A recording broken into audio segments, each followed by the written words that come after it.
Son las 7:30 de la tarde, las 6:30 en las Islas Canarias. Muy buenas tardes a todos. Sean muy bienvenidos a la redacción abierta en El Toro Televisión, dispuestos ya a contarles lo importante de este miércoles 26 de octubre. Y empezamos con una cosa importante que ha dicho Biden. Biden, el presidente de Estados Unidos, como saben todos. Bueno, hoy ha advertido a Rusia contra el error desproporcionado, inconmensurable, utiliza 1000 palabras Biden, de utilizar armas sucias en Ucrania. Seguramente los que sigan el conflicto ucraniano sabrán que en las últimas semanas se reprochan Ucrania a Rusia y Rusia a Ucrania el que van a utilizar armas sucias. La suposición sobre la que está la hipótesis de trabajo del presidente Biden o de la inteligencia en Estados Unidos, que es la que nutre los contenidos del presidente, es que todo este cántico de que Ucrania va a usar una arma sucia es estar preparando una operación de falsa bandera. ¿Esto qué significa? Bueno, pues significa, dicho a la pata la llana, una bomba sucia es una bomba que esparce por el territorio pues materiales radioactivos, y una operación de falsa bandera es aquella que uno urde y que luego la urde y la produce para reprochársela al otro. Ese fue el origen de la guerra de invierno que enfrentó a Finlandia con Rusia, un incidente que muchos años después Nikita Khrushchev reconoció que había sido un montaje del Ejército Rojo. Bueno, vamos a escuchar a Biden. Déjenme decir que Rusia estaría cometiendo un error increíblemente serio si utiliza armas nucleares tácticas. No os puedo asegurar que sea una operación de falsa bandera. No lo sé, pero sería un error realmente serio. Bueno, y del conflicto de Ucrania a China. Hoy una organización de derechos humanos, China, internacional, pero desde China llega la noticia de que China podría tener algunas comisarías ilegales en diferentes países, también en España. ¿Para qué? Pues para perseguir o para castigar o para averiguar si hay contrarios al régimen de Xi Jinping, ese caballero que ahora tiene el poder absoluto en el Partido Comunista de China. Y hoy ha sorprendido mucho a los expertos que en China, en Beijing, se diga que están ahora más cerca que nunca de la reunificación de China, esto es, de absorber Taiwán. Las autoridades chinas han asegurado este miércoles que están más cerca que nunca en su historia de lograr la reunificación total con Taiwán. Esta afirmación viene días después de que finalizase el último congreso del Partido Comunista, en el que se dio al presidente Xi Jinping otros 5 años más de mandato. Ha sido el portavoz de la Oficina de Asuntos de Taiwán, Ma Xiongwan, quien ha afirmado que están más seguros y capaces de lograr la reunificación, aunque no ha precisado cuándo. Esta afirmación viene en respuesta a las preguntas sobre las palabras fuertemente ovacionadas sobre Taiwán del presidente Xi Jinping durante su intervención en el Congreso. El Partido Comunista de China eligió el sábado la nueva composición del Comité Central y de sus más altos órganos de dirección durante la despedida y cierre del 20 Congreso Nacional, marcada por la salida bajo escolta del expresidente Hu Jintao en plena sesión bajo la mirada de Xi Jinping. En aquel encuentro, China remarcó su firme oposición a la independencia de Taiwán, así como su propuesta de modelo basada en un país, dos sistemas. Bueno, y quiero que sepan también, ya saben que se ha puesto muy de moda esto que llaman el terrorismo climático. Los activistas climáticos son esos tíos o tías que echan pinturas sobre los girasoles de Van Gogh, que le echan un par de tartazos a la estatua de cera de Carlos III en el Museo Madame Tussauds de Londres. Bueno, pues esa gente, ¿de dónde sale? Estamos cerca de conseguir saberlo. Los apellidos Rockefeller, Kennedy, Getty y Disney están detrás del vandalismo climático. Las grandes fortunas del mundo sustentan a los grupos ecologistas que dan la batalla climática que nos da imágenes como estas. La organización que está detrás de estos espectáculos es Just Stop Oil, una organización multinacional. Exigimos que el gobierno del Reino Unido acepte terminar con todo el petróleo y el gas nuevos. Comenzó a actuar hace muy poco, el pasado mes de febrero, y siguió la senda de otros grupos como Extinction Rebellion. Pero en realidad sus acciones concretas son lo de menos. Tirando del hilo se llega a lo más interesante. Tiene en torno a 430 donantes con aportaciones bastante escuetas en su mayoría. Entonces, ¿de dónde saca el resto del dinero para sus acciones? Se puede explicar con 5 nombres. Aileen Getty, una de las caras visibles detrás de Just Stop Oil, ayudó a fundar el Fondo de Emergencia Climática en el año 2019. Desde entonces ha aportado más de $1 millón a la caja. A esta iniciativa de Getty se sumó Trevor Nilsson, fundador de una compañía de combustibles renovables a partir del reciclaje de basura. Y otra multimillonaria que se involucró fue Rory Kennedy, hija del senador Robert Kennedy. Entre los tres han facilitado la donación de más de $7 millones en apenas 4 años. Han financiado también 91 grupos y han entrenado a 22.000 activistas para que lleven a cabo este tipo de vandalismos. Pero aún hay más. Rebecca Rockefeller se subió al barco y en 2020 fundó Equation Campaign. Su objetivo, dice, es revertir parte del daño causado por sus antepasados y su dinero proveniente del petróleo. Por último, el enfoque de Getty, su fondo de emergencia climática, atrajo una donación extra de $200.000 con un mensaje: no hay tiempo que perder. Se trataba de la productora de cine Abigail Disney. De esta forma se consigue la imagen de que la pulsión social está del lado de sus causas ideológicas, pero en la sombra siempre está la financiación de los poderosos que les sostienen. Bueno, y entramos en territorio español. Hoy ha ocurrido un suceso, una cosa bastante grave, en Ciudad Real. Algo digno del salvaje oeste americano, algo increíble. Un agricultor que al parecer tenía una discusión con su padre por materia de lindes o de campos o de propiedades en el campo, tuvo una discusión, con su padre. Le disparó, le hirió y el padre acudió a un vecino, a otro agricultor, para que mediase, para que el hijo no le matara. Conclusión, el hijo acabó matando al agricultor. Se atrincheró en un punto kilométrico de la carretera que une Argamasilla de Calatrava con Villamayor de Calatrava. Y ahí, atrincherado con un rifle de caza, con mira telescópica, empezó a disparar a los coches de la policía local, que fueron enseguida al lugar de los hechos. Acabó matando a uno de esos policías, hiriendo al otro.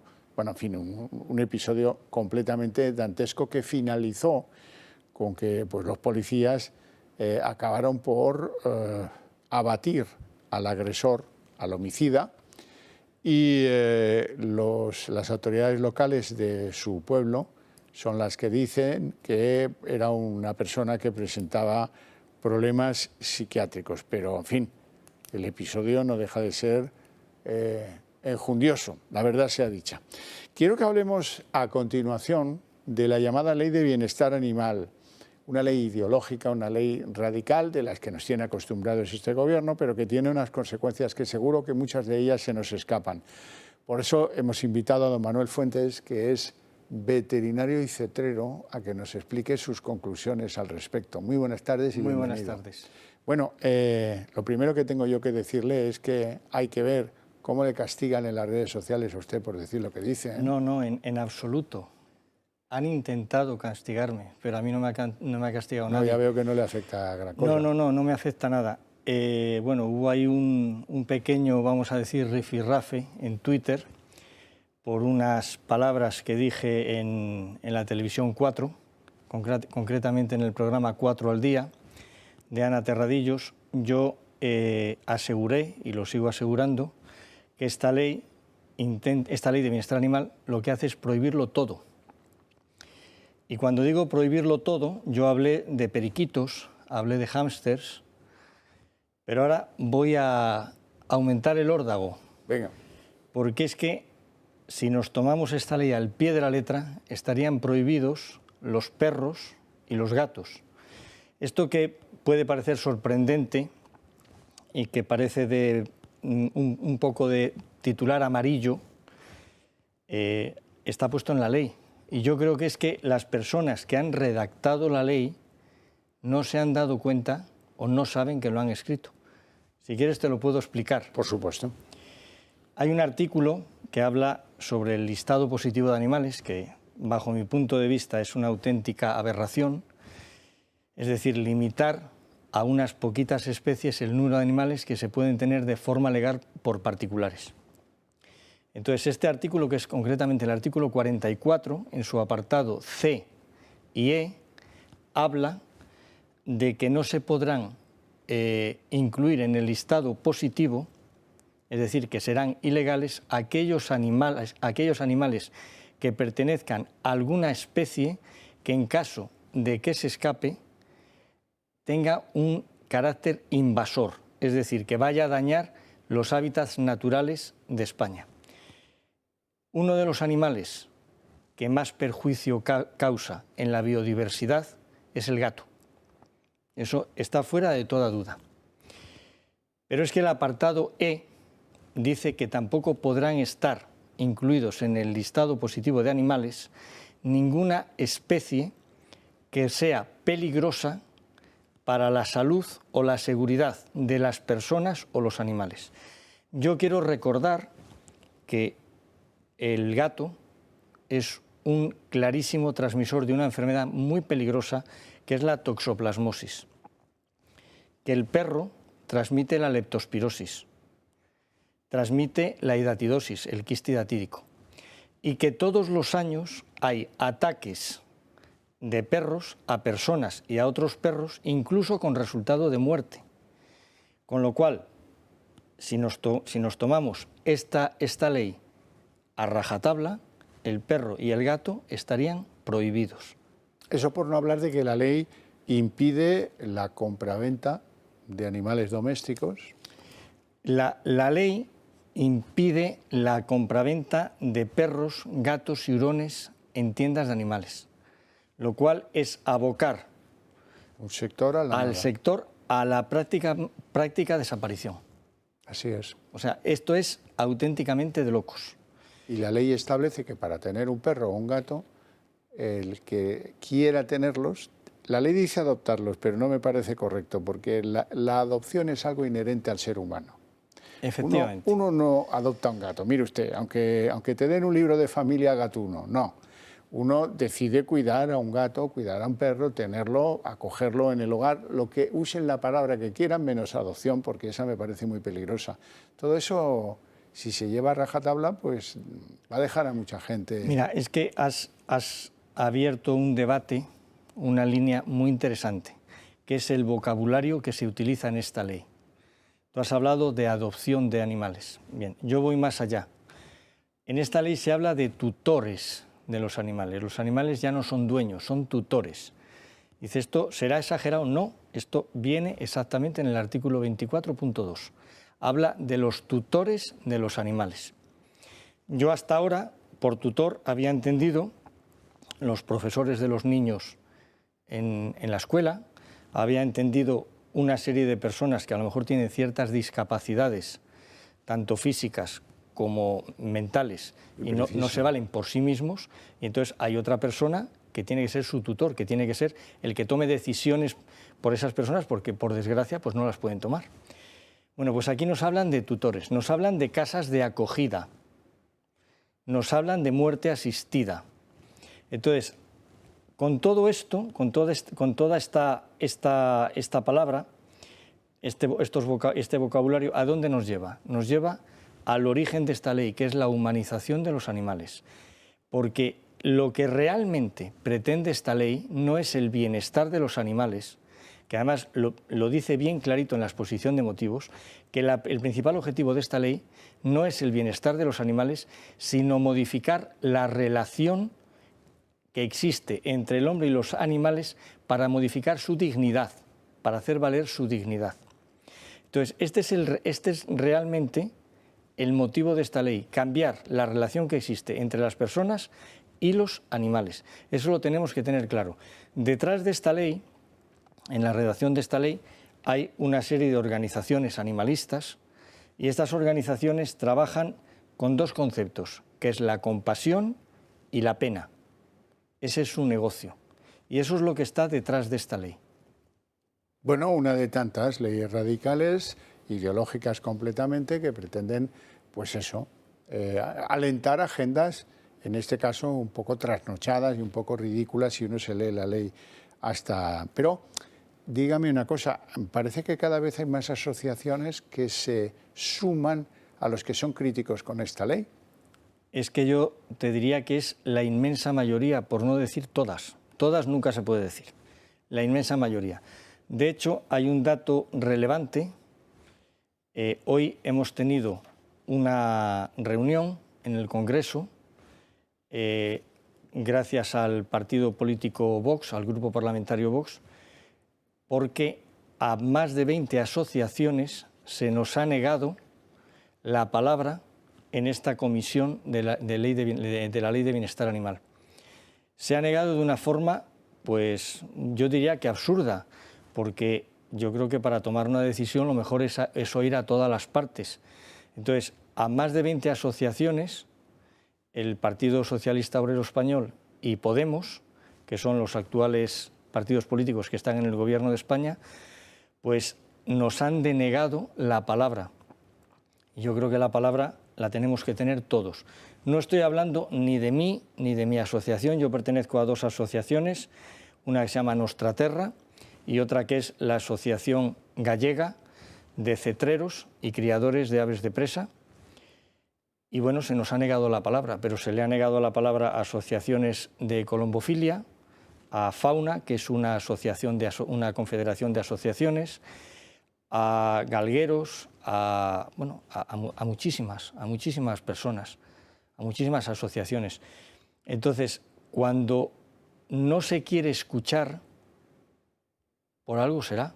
Yo no sé por qué no nos quieren escuchar. No se quiere escuchar. Nosotros no se quiere debatir. No se quiere debatir, efectivamente. De hecho, un poco volviendo al hilo con lo que empezamos la conversación, hace unos días, en este, vamos a decir, rifirrafe que hubo, yo creo que no fue ni rifirrafe, fue un intercambio de tweets, yo ofrecí, y lo sigo haciendo, lo ofrezco desde aquí, al director general de Derechos de los Animales, a Sergio García Torres, a Yone Belarra, a la ministra. Sí, a esta se le llama la ley Belarra. A quien consideren oportuno, en donde ellos quieran, me da igual que sea aquí en El Toro, en Telecinco, en Antena 3, en la 5, en la 4, en la 8, en la 12, en donde sea. Yo no tengo ningún problema en ir a donde estas personas quieran a debatir con educación, con argumentos sobre esta ley. Porque yo no tengo tampoco por qué tener la razón bajo ningún concepto. Yo simplemente lo que sí me gustaría es exponer mis argumentos, que las personas que piensan de distinta forma que yo expongan los suyos y de la misma forma que a lo mejor yo les hago cambiar de opinión, también me pueden a mí hacer cambiar de opinión, pero siempre con argumentos y con educación. De momento no me han respondido, no me han respondido a esa invitación. Usted, señor Fuentes, de que lo vayan a hacer. Ya sabe usted que estas oportunidades se cogen al vuelo y no se discuten. Lo mismo está pasando con la ley trans. ¿Por qué cree usted que no se debate en el Congreso? Pues sería lógico que una ley que es tan importante, que puede cambiar el futuro de algunas personas, no voy a decir que de una infinidad, pero se debatiera como esta ley. Pero no, se trata de hurtarla de ese debate de cómo va a prevalecer la opinión de unas asociaciones animalistas radicales que son a las que quiere dar satisfacción la ley Belarra y el gobierno de Sánchez más Unidas Podemos. No, porque todo el mundo vería que los argumentos son, pues eso que decíamos antes, trasnochados y un tanto aberrantes en algunos puntos. Don Manuel Fuentes, un placer enorme tenerle aquí, suerte con el empeño lo merece, no sé si, en fin, llegaremos a tiempo de cambiar alguna cosa en esta ley. Pues no lo sé, nosotros desde luego lo vamos a intentar, de momento no nos han querido escuchar en el Congreso, pero bueno, nos escucharán, si no es en el Congreso, pues será en la calle y será todos los días. Pues cuenta con nosotros. Muy bien, muchísimas gracias. Gracias a usted. Bueno, les tengo que contar cómo va esto del Partido Socialista puertas adentro. Lo vamos a hacer con un reproche que hacía hoy este chulito Gabriel Rufián, que le decía al PSOE, hombre, mejor que hable menos, a propósito de la reducción del castigo penal por el delito de sedición. Ya saben que es lo que les interesa a Esquerra sacar antes de darles el ok a los presupuestos. Pero es interesante que lo escuchen, sobre todo el tono de Gabriel Rufián. Como saben, Esquerra Republicana está comprometido en el avance de la agenda social y de la resolución del conflicto, y le sugiero, me atrevo a sugerir al PSOE que hable menos. Bueno, entonces tenemos en ese embrollo monumental de que hay que darles a estos para que me apoyen los presupuestos, tenemos pues algunas novedades. Sobre todo ayer descubrimos que era lo que quería el PNV, incluyendo a las selecciones de pelota o de surf y tal, vascas, que sean vascas, y que puedan competir internacionalmente. Y también queremos un poder judicial propio, decía Urkullu. Bueno, también conocimos claramente qué es lo que busca Esquerra, que todo se haga de tapadillo y que al final nos encontremos, el Gobierno propone con una rebaja a la mitad, lo desveló El País, del delito de sedición, con algunas artimañas, como por ejemplo decir que es que en Europa la pena es menor. Ayer lo desmontamos aquí, hay 5 grandes países de Europa que castigan más duramente que España la sedición, en algunos puede llegar hasta la cadena perpetua, pero bueno, oiga, no es ponernos el reloj a la hora europea como pretenden los indepes y también Sánchez, de eso nada, eso no es así. Bueno, y en eso aparece Bildu y ahora sabemos qué es lo que quiere Bildu, quiere que expulsen a la Guardia Civil del territorio vasco. Y ya con eso, si acaso, le darán el ok a los presupuestos de Sánchez. Y Sánchez en la bambalina intentando, pues eso, atender las necesidades o las exigencias, mejor dicho, de esas, como decía Emiliano García Paje, malas compañías del Gobierno. Esas malas compañías del Gobierno son las que llevan esas malas compañías y algunas otras disfunciones. Por ejemplo, hoy decía Alfonso Guerra, que fue vicepresidente del Gobierno de Felipe González, al que se pretende homenajear en el 40 aniversario de su acceso al poder, allá por 1982, pues decía Guerra algo interesante. Decía, hombre, es que el PSOE de hoy no se parece nada al PSOE del que él formó parte como vicepresidente del Gobierno, y yo prefiero el antiguo. Bueno, tú y muchos más, claro. Entre aquel PSOE moderado que trataba de ser transversal y el PSOE de hoy, que está en la radicalidad impuesta por Unidas Podemos y por las malas compañías de Esquerra, Bildu y etcétera, pues va a una distancia kilométrica.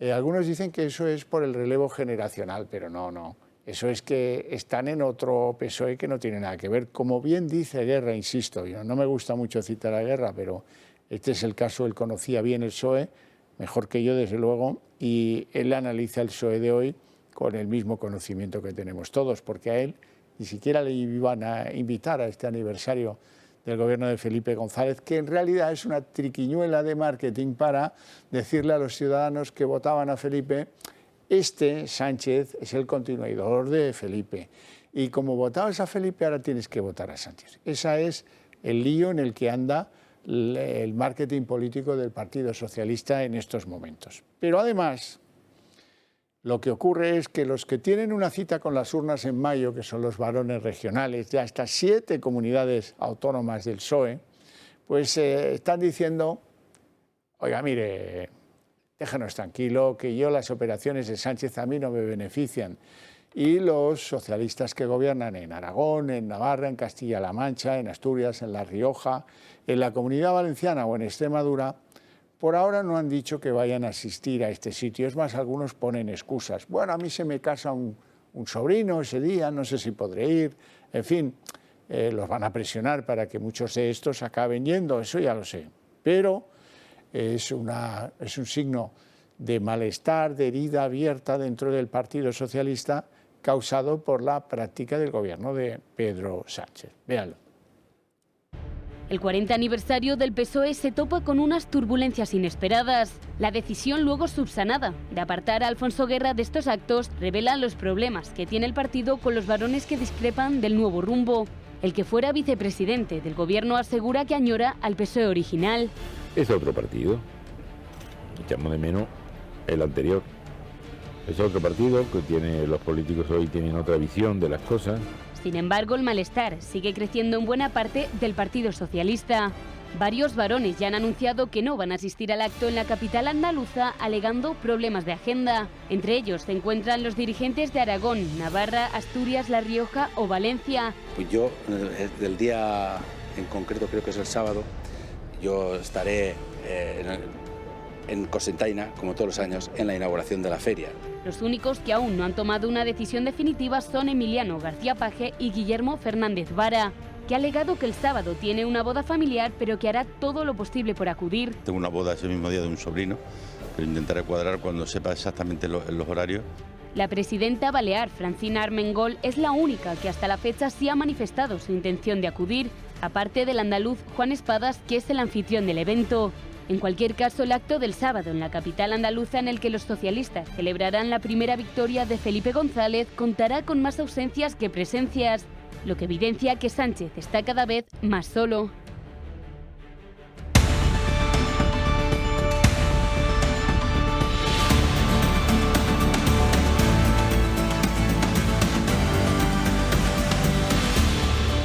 Ya saben que yo les recuerdo la conveniencia de que ustedes se hagan parte del Club de Amigos del Toro Televisión. ¿Por qué? Pues miren, sobre todo porque necesitan de aliados en los medios de comunicación que compartan valores con ustedes y que estén dispuestos a defenderlos con valentía, pero con rigor. La desinformación no necesita suscriptores, pero el buen periodismo sí, porque estamos muy desabrigados y muy solos, y desde luego no nos va a venir a ayudar ni Pedro Sánchez ni los amigos de Pedro Sánchez. Por eso es por lo que les digo, hombre, entiendan que esto es como mucho más barata que una suscripción a uno de los medios de comunicación al uso. Necesitamos que esa familia crezca para poder ser más fieles servidores de todos ustedes, para poder representarles mejor, con mayor energía, porque queremos que nuestra señal llegue a todos los rincones de España. Y eso pues se hace lamentablemente con dinero. Además, el Club de Amigos del Toro Televisión organiza actos culturales muy interesantes. Por ejemplo, me consta que en mi tierra, en Barcelona, está teniendo un gran seguimiento esa propuesta de celebrar una cena coloquio el día 11 de noviembre. Bueno, en ese coloquio estará Julia Ariza, estará José Javier Esparza, estaré yo mismo y estarán sobre todo los miembros del Club de Amigos en Barcelona, que es los que queremos escuchar y queremos dialogar con ellos para ver qué podemos hacer para que no se sientan solos, para que no estén solos y para que de una vez por todas entiendan que forman parte de un gran país que se llama España y que si alguno ha tenido descuidos con ellos, cosa que yo soy el primero en mantener, hay muchos que estamos dispuestos a que eso no vuelva a suceder. Así es que ese es el compromiso. Bueno, y además les tengo que decir una cosa más lúdica, que es que está a disposición de todos ustedes, si lo desean, un décimo de la Lotería de Navidad del Toro Televisión. Y ojalá que les toque, o que nos toque, podríamos decir. Bueno, vamos a continuar con nuestra agenda, una agenda hoy muy tensa, con temas muy conflictivos. La ley trans, desde luego, aparte de abrir en canal la relación de Unidas Podemos y del PSOE en un principio, está abriendo en canal al propio PSOE. Pero bueno, la cuestión, eso pues allá ellos con su película. Yo quiero hablar con una especialista que es doña Carla Toscano, que es diputada de Vox en el Congreso. Muy buenas tardes. Hola, Javier. Muchas gracias por estar aquí.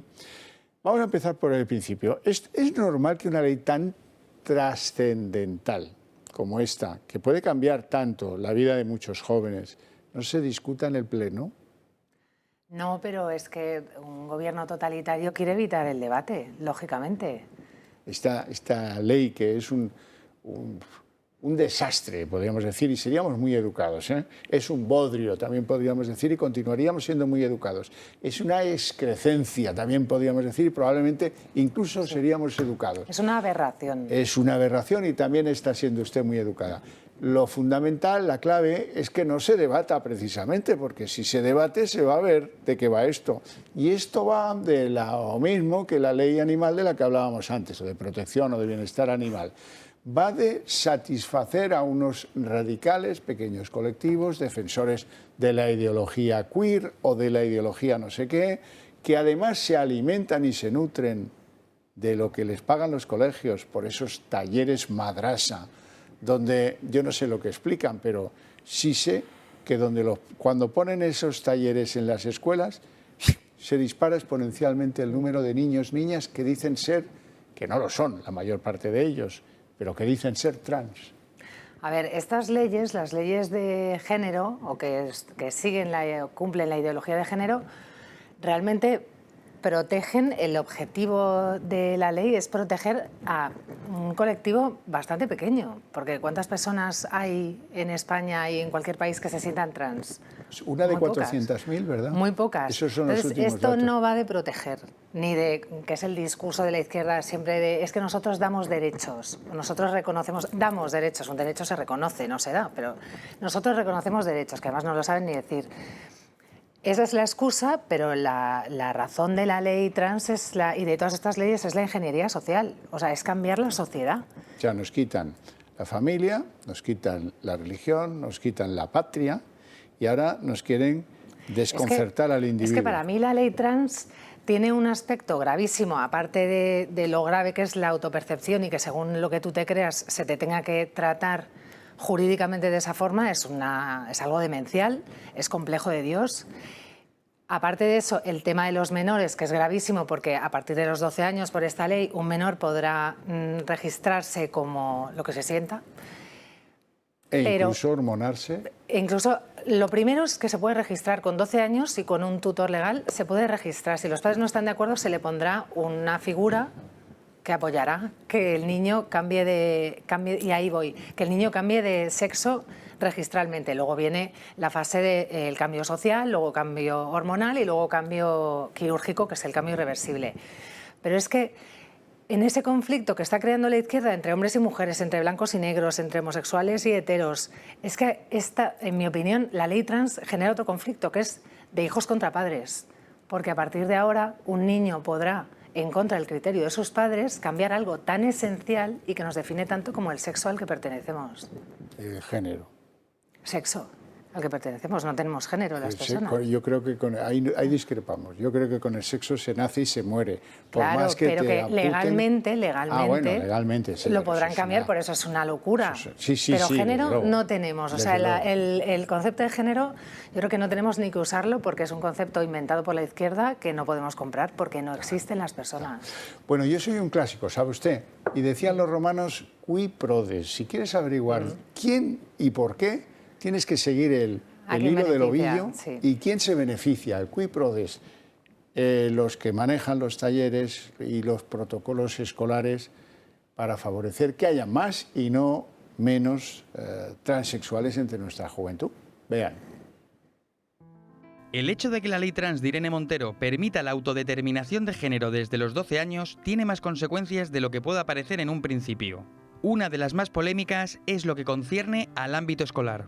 Y los niños, niñas y niñas menores de 12 años serán tratados en los centros educativos conforme al nombre elegido. Esta afirmación saca literalmente a los padres de la ecuación que ni siquiera tendrán el derecho a saber si sus hijos han tomado esa decisión. Pero la cosa podría ir a peor y desde la plataforma feminista Dofenco advierten que se podría quitar la custodia de los hijos cuyos padres pongan en duda que su hijo es trans. En el caso de los profesores, el cuestionamiento puede acarrear multas de hasta 150.000 euros, la expulsión del centro y todo esto sin ni siquiera derecho a juicio. Y es que esta ley prevé la creación de una especie de comisario de la verdad trans que, al igual que pasaba en la Inquisición, tendrá como misión establecer si una persona es culpable o inocente. No se nos permite hablar con el alumnado al respecto, no se nos permite conocer el contexto de tal decisión o ayudarle a encontrar el origen de su malestar. Es más, en los casos en los que las familias no se muestran conformes con los deseos del menor, desde el centro estamos obligados a abrir protocolos de desprotección. De este modo, tras la aprobación de la ley trans, todo el profesorado estará sometido a la ideología queer. Por si esto no fuera suficiente, tanto profesores como alumnos tendrán que acudir a una serie de talleres, obviamente impartidos por transactivistas radicales y defensores de la teoría queer. Reforzamos por ello también la educación en diversidad. Los currícula van a tener que incorporar contenidos específicos de respeto a la diversidad sexoafectiva y también familiar. No es de extrañar que allá donde esta ideología queer ha calado, se pase del 0,01% de personas trans a tasas que llegan al 2% de la población.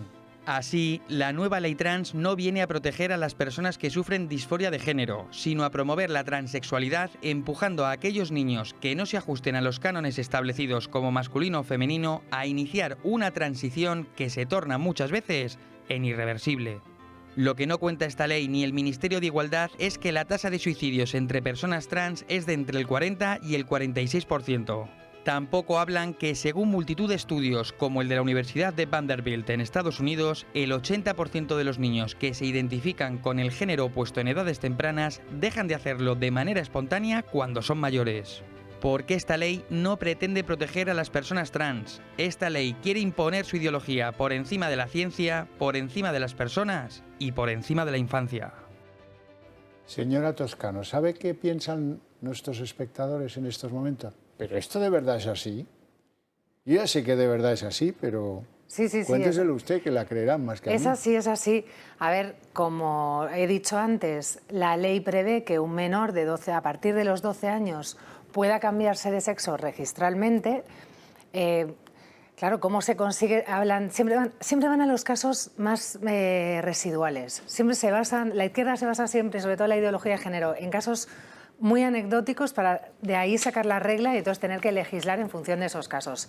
Existe la disforia de género, que habría que llamar disforia de sexo, pero bueno, ya se llama así, disforia de género, que la sufren niños y adolescentes que se sienten en un cuerpo de un sexo distinto o sea, que han nacido con un cuerpo de un sexo equivocado. Entonces, hay un fenómeno que se llama disforia de género de iniciación rápida, DGIR, se conoce con esas siglas, y es un fenómeno que se da hay disforia de género por causas biológicas o físicas, que es cuando el niño o la niña se da sobre todo en chicos, en varones, la mayoría, y les falta hay un déficit ahí obviamente hormonal, que en la adolescencia, cuando el nivel de estrógenos se regula, el niño se le pasa la disforia de género y ya se siente que es un chico en un cuerpo de chico.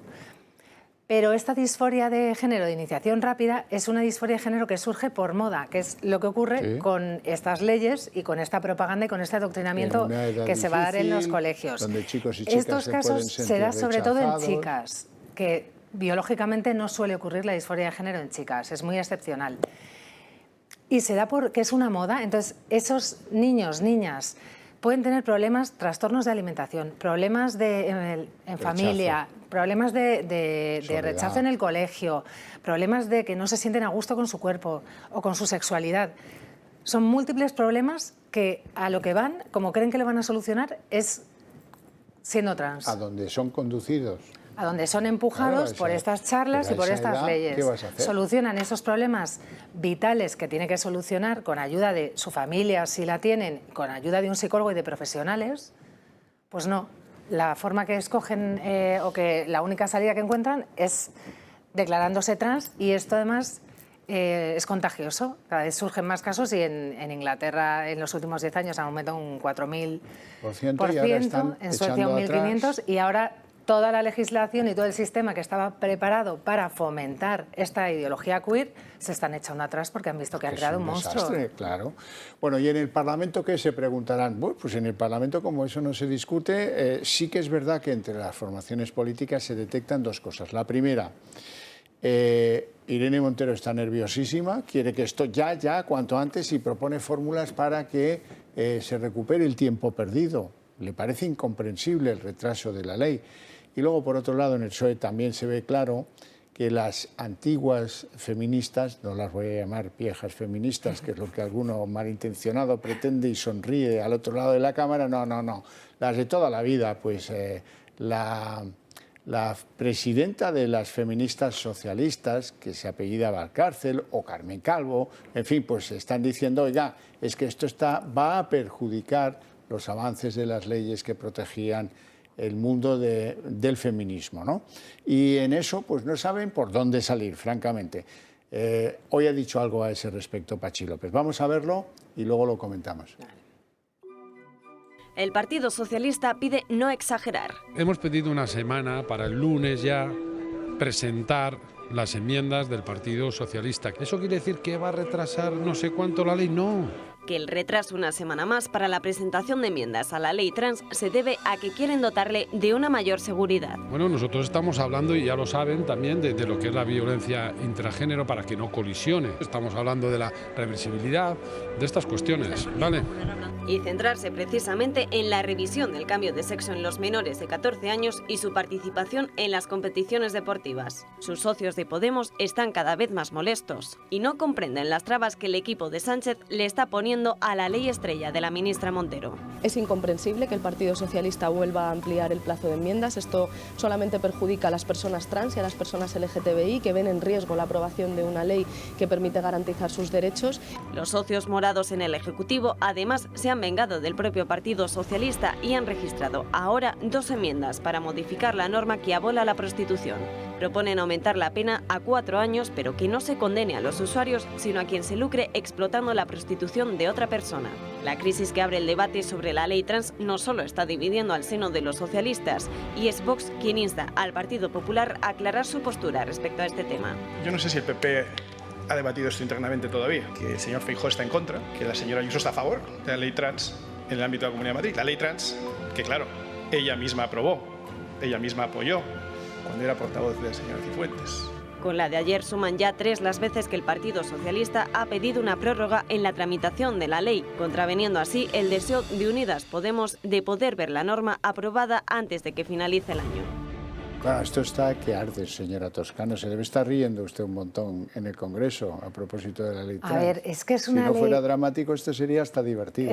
Es dramático, pero es una ley tan delirante que por eso genera tanto conflicto entre ellos, porque por un lado está Podemos, que ha adoptado la teoría queer de que lo que importa es la autopercepción. En el PSOE hay más feminismo clásico, no vamos a llamarlo viejas feministas o feministas, viejas que me ibas a decir. Y entonces no están de acuerdo con la ley trans porque, claro, en el momento en que un hombre se declara mujer, todo el victimismo que argumentan para ser feministas por la opresión que llevamos sufriendo las mujeres desde hace siglos por el heteropatriarcado, claro, si un hombre ya se mete en ese saco, desaparece ese victimismo. Está en la cárcel y lo cambian de módulo y está acusado de agresión sexual. Y es que esta ley va a generar situaciones muy ridículas a veces, otras veces van a ser violentas, pero claro, un hombre que se declare mujer podrá compartir espacios de intimidad con mujeres, como en cuartos de baño, en cárceles. Claro. El tema del deporte también. El tema del deporte. Se las trae porque, claro, un hombre biológicamente y físicamente tiene unas condiciones muy superiores para la mayoría de los deportes y va a competir con mujeres en desigualdad de condiciones de esos equipos, con lo que va a perjudicar a las mujeres. A este que no le pongan aquí, porque claro, es que en 2 partidos mete 21 Claro, goles. Y estamos viendo últimamente, en los últimos años, como hay hombres que se han declarado mujeres y que han ganado, han arrasado en alguna competición, en natación, en no sé qué, porque físicamente son muy superiores. Casos internacionalmente. Y eso es verdad que es muy injusto para las mujeres. Por eso yo veo muy complicado que se pongan de acuerdo, pero en el momento en que tú apruebas una ley trans, ¿qué es una ley trans? Que, por cierto... La transexualidad depende de la autopercepción. Yo ando bien de pocas cosas, pero tengo memoria. Hay una ley trans. Yo no veo cuál era el motivo para hacer otra... A ver, motivo para promover esta ley no hay, porque yo no me canso de decirlo, las leyes de género no tienen sentido, porque en España, en virtud del artículo 14 de la Constitución, todos tenemos los mismos derechos. O sea, cualquier ley que privilegie o que trate de manera especial a un grupo es injusta. Partiendo de ahí no hace falta ninguna ley trans. Pero luego es verdad que se han ido promulgando algunas y no olvidemos que en la Comunidad de Madrid hay una ley LGTBI trans promulgada por el Partido Popular que Ayuso no quiere derogar, pero que es una ley aprobada por el Partido Popular. Entonces aquí me gustaría que los españoles, los ciudadanos, que a la hora de ir a votar se planteen que, bueno, una cosa es querer que el Partido Popular hace 20 años o 15 era X, pero ahora mismo promulga las leyes que promulga, apoya las leyes que apoya, y que si queremos defender primero la realidad y la biología, y después si queremos defender a nuestros hijos y nuestro derecho fundamental y constitucional a educarles según nuestras convicciones y que nadie pueda ponerse por encima si nuestro hijo pasa un mal momento y decide algo tan fuerte y tan que le cambia intrínsecamente tanto como es cambiar de sexo registralmente, etcétera, que los padres podamos decir, acompañar, apoyar, no apoyar, pero que los padres podamos estar ahí. Y esta ley pasa por encima de los padres y enfrenta a hijos contra padres. Y de los médicos, y de los profesionales. Y de los médicos, por ejemplo, en esta ley está previsto que si un menor un menor y un adulto, si va a un psicólogo o a un psiquiatra y entonces dice que tiene disforia de género, el psiquiatra está obligado, el médico está obligado a tratarle como que es trans. O sea, es como si yo, ya puse este ejemplo, pero es como si yo voy a un médico y le digo, tengo gangrena en la pierna, me la tiene que cortar, y el médico estuviera obligado a cortármela porque es mi autodiagnóstico. Entonces, el médico, en el caso de los trans, no puede contradecir al paciente. En Cuba dirían, es cosa de locos. Así lo parece. Doña Carla Toscano, un placer enorme tenerte en el programa. Te agradezco mucho tus opiniones al respecto. Te deseo una feliz tarde y a ustedes les invito a ver a continuación. Hemos salido a la calle a preguntar algo muy sencillo. ¿Creen ustedes o no que la ley trans daña a nuestros menores? Y este es el resultado de nuestra encuesta. A los menores y a los mayores, porque yo no comulgo con eso. Con los menores a mí no me gusta jugar con ellos. Pues sí, yo pienso que puede hacer daño a los menores, sí. Las madres se tenían que haber echado a la calle para decir que eso los niños no se tienen por qué hacer ni por qué decir. Cuando tengan la edad de vosotros, entonces, que decidan ellos, pero no ahora. Yo creo que es un asco, además de una inmoralidad y ser nefasta para la parte del menor que es intuitiva por ser vivo y humano, donde rompe todas las normas de la naturaleza, del equilibrio de la naturaleza. Sí, por supuesto que hace daño a los menores, porque no es una ley pensada para resolver problemas, sino que es una ley que los crea, básicamente. Pues hombre, porque sobre todo si son muy pequeños, si parten de 12 años, como parece que dice la ley, todavía no tienen las cosas claras y no puede ser. Si no tienen derecho a votar, por ejemplo, no tienen capacidad de razonamiento para votar, pues ¿por qué van a tener la capacidad de tomar una decisión irreversible? Eso es una locura, va en contra de los principios fundamentales de cualquier civilización.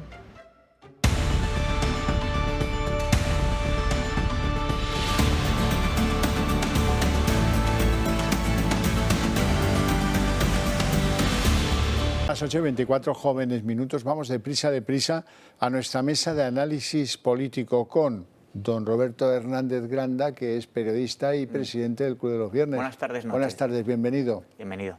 Ya luego me cuenta qué pasa con el presidente de Asturias, que dice que no va a los actos del PSOE. Se lo contaré. Madre mía, lo que está lloviendo por ahí. Don Luis Suñer, que profesionalmente es economista, pero que cada vez es más analista político, porque le divierte. Sí, mucho. Bueno, yo voy a procurar que no se me note la cara, digamos, de irónica sonrisa, porque les tengo que contar, no le vamos a dedicar, se lo prometo, ni medio segundo en comentario. Ciudadanos le ha pedido a Juan Marín que se dé de baja del partido, puesto que aceptó entrar en un cargo de presidente del Consejo Económico y Social de Andalucía, ofrecido por Juanma Moreno Bonilla, y resulta que le han dicho, no, mira, no te queremos aquí si aceptas eso, y hoy se ha dado de baja de Ciudadanos, cosa que le habrá importado lo justo. En fin, estamos pendientes del debate de las enmiendas de totalidad de los presupuestos, sobre todo por las cosas que llega a decir por esa boquita María Jesús Montero. Después de que todas la vapuleen, y digan los presupuestos no valen el papel en el que están escritos, ya estamos en recesión, va a ser ya este trimestre, si no el que viene, pero desde luego mucho antes de que empiece el año, ella inasequible al desaliento, como se decía antes. Vean. Primera jornada del debate de los presupuestos generales del Estado. María Jesús Montero defiende que son un antídoto contra la desigualdad. Un presupuesto que es un antídoto contra la desigualdad, contra la pobreza o contra la desesperanza, que son el caldo de cultivo para los populismos. Desoyendo las recomendaciones de las asociaciones económicas, ha alabado lo buenas que son sus cuentas y que van por el buen camino. Pero lo importante es que todas muestran una misma tendencia. que España seguirá creciendo y lo hará a pesar del difícil contexto internacional. Aprovechando el problema de la guerra en Rusia, la ministra de Hacienda ha justificado incrementar los impuestos a las grandes empresas y fortunas. Defendemos un sistema fiscal justo y progresivo, donde los que más capacidad tienen, más aporten para que quienes más necesitan así lo reciban. Por otro lado, el resto de su intervención se ha dedicado a criticar a la derecha. Defiende los presupuestos como correctos, ya que son lo contrario a lo que propone el PP. Y lanza un guiño a sus socios independentistas. Por tanto, una política fiscal diferenciada. Nada que ver con la deflactación que persigue el PP. Están desde el primer minuto en una dinámica muy peligrosa, intentando deslegitimar a este gobierno de coalición y, por ende, a los acuerdos que llegamos con otras formaciones políticas. Desde la oposición tachan estos presupuestos de sanchistas, basado en las necesidades políticas, y augura que lo pagaremos en un futuro. Con estos presupuestos, su gobierno compra la supervivencia con dinero de todos.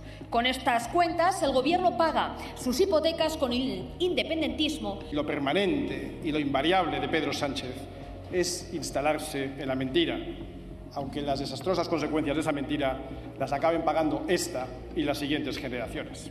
Todo apunta a que sí sacará los presupuestos adelante, pero cediendo mucho a sus socios independentistas.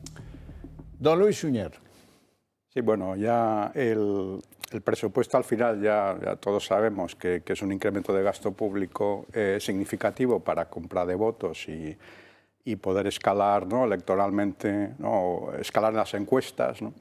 Pero bueno, yo me quería centrar en el tema de que lo que ha dicho la ministra, ¿no?, que es un presupuesto contra la pobreza. Eso creo que todos sabemos que es un presupuesto que conduce a la pobreza, porque al final el gasto público, el aumentar el gasto público y el incrementar la presión fiscal, ¿no?, sobre los llamados ricos, ¿no?, que en España, pues como son pocos, pues los ricos, digamos, la renta para ser rico ya es bastante menor. Apenas 23.000, ¿no?, según contaba Hacienda. Y luego, sí, porque en Hacienda los cotizantes, o sea, los contribuyentes mayores con renta mayor de 60.000 euros, representan un 4% del total de contribuyentes del IRPF y contribuyen con un 30%, ¿no?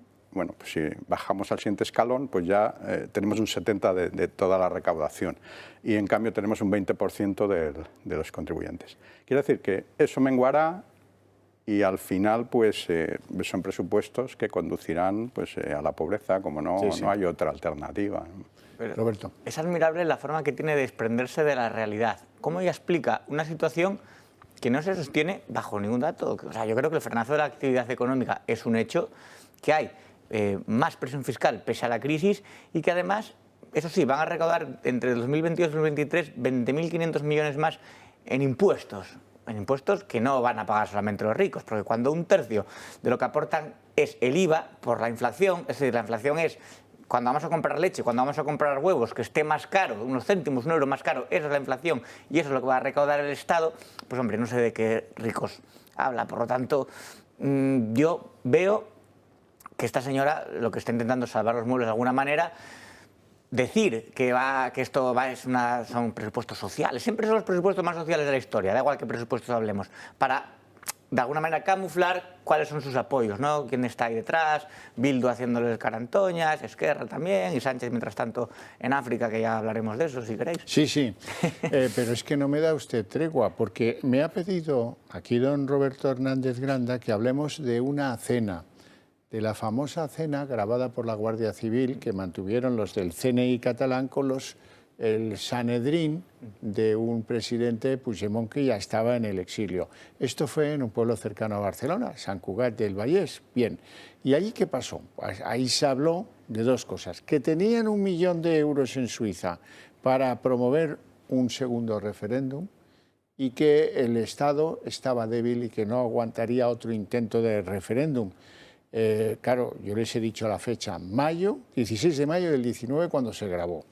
Y esto significa pues, que era 2 años posterior al primer referéndum que bueno, pues se malogró, acabó de aquella manera tan triste. Es que no es solamente un Estado débil, que eso es evidente, un Estado que no se respeta a sí mismo, porque se aprovechan. Es un Estado cómplice muchas veces y un Estado que pone al Poder Judicial a los pies de los caballos, porque hay un juicio, el Tribunal Supremo, muy mediático, muy multitudinario y con muchas horas. Y luego llega Pedro Sánchez y dice, bueno, esto no ha valido, aquí todos indultados. Entonces, ¿qué respeto tiene el Poder Judicial? Y entonces los independentistas, que son como el matón del patio de colegio, si les haces frente se achantan, pero si tú lo que haces es ceder, ellos más se van a envalentonar. Pues están envalentonados, claro. Dicen, no, aquí hacemos otro referéndum y tres. Y nos tumbamos. Y tres, si hace falta, claro. Total, ahora van a sacar, quitarle, reducirle de toda sedición. La ley se llamará Marta Rovira, porque es la más beneficiada que va a estar de eso, ¿no? Descaradamente. Tienes razón. O sea, Luis. Sí, sobre todo son pues ir dando pasos